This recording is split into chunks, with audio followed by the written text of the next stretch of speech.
ദുബായിൽ ഇപ്പോൾ സ്റ്റുഡിയോ എടുക്കുന്ന പൈസ കൊണ്ട് നിങ്ങൾക്ക് ഒരു 2 ബെഡ്റൂം ഓൺ ചെയ്യാം. ലൊക്കേഷൻ എന്ന് പറഞ്ഞാൽ സ്പോർട്സ് സിറ്റിയാണ്. പേയ്മെന്റ് പ്ലാൻ എന്ന് പറഞ്ഞാൽ 2080 പേയ്മെന്റ് പ്ലാൻ. 80 എന്ന് പറഞ്ഞാൽ നമ്മൾ ജൂലൈയിലാണ് നമുക്ക് ഹാൻഡ് ഓവർ ആ സമയത്ത് കൊടുത്താൽ മതി. അപ്പം കറന്റ് നമ്മൾ ഫസ്റ്റ് ചെയ്യേണ്ടതെന്ന് പറഞ്ഞാൽ EOI 5000 ദിർഹം സബ്മിറ്റ് ചെയ്യുക. അത് റീഫണ്ടബിൾ ആണ്. അപ്പം അതിനുശേഷം ആഫ്റ്റർ 45 ഡേയ്സിന് ശേഷം 10% 1,45,000.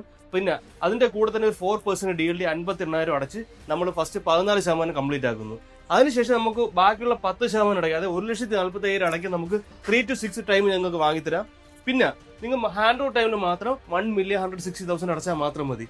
നിങ്ങളിപ്പോൾ ഈ ഡ്യൂറിങ് കൺസെഷൻ 20% എന്നുള്ളത് നിങ്ങൾക്ക് ടോട്ടൽ 3,48,000 വരുന്നുള്ളൂ. അതാണ് ഞാൻ ആദ്യം പറഞ്ഞ ഒരു സ്റ്റുഡിയോ എടുക്കുന്ന പൈസയ്ക്ക് നിങ്ങൾക്ക് ഒരു 2 ബെഡ്റൂം എടുക്കാൻ പറ്റും. ഹാൻഡ് ഓവർ ടൈമിൽ ഇപ്പോൾ നിങ്ങൾക്ക് ആ 80% കൊടുക്കാനില്ല, നമുക്ക് മോർഗേജിലേക്ക് പോയിട്ട് നമുക്ക് പ്രോപ്പർട്ടി സ്വന്തമാക്കാനും പറ്റും. കറന്റ് ദുബായിൽ നമുക്ക് കിട്ടാവുന്ന പ്രൈസിൽ ഏറ്റവും കുറഞ്ഞ പേയ്മെന്റ് പ്ലാനും നല്ല ലേ ഔട്ടിലാണ് ഈ പ്രോജക്റ്റ് വന്നിട്ടുള്ളത്. അതും പ്രൈം ലൊക്കേഷനിൽ. ഇതിൽ നിങ്ങൾക്ക് ഇൻവെസ്റ്റ് ചെയ്യാൻ പറ്റിയിട്ടില്ല എങ്കിൽ നിങ്ങൾക്ക് ഫ്യൂച്ചറിൽ ഒരു പ്രോജക്റ്റിൽ ഇൻവെസ്റ്റ് ചെയ്യാൻ പറ്റില്ല. അത്രയ്ക്ക് നല്ലൊരു പ്രോജക്റ്റാണ് ഞാൻ ഈ പറഞ്ഞിട്ടുള്ളത് 2080 പേയ്മെന്റ് പ്ലാനുള്ള പ്രോജക്റ്റ്.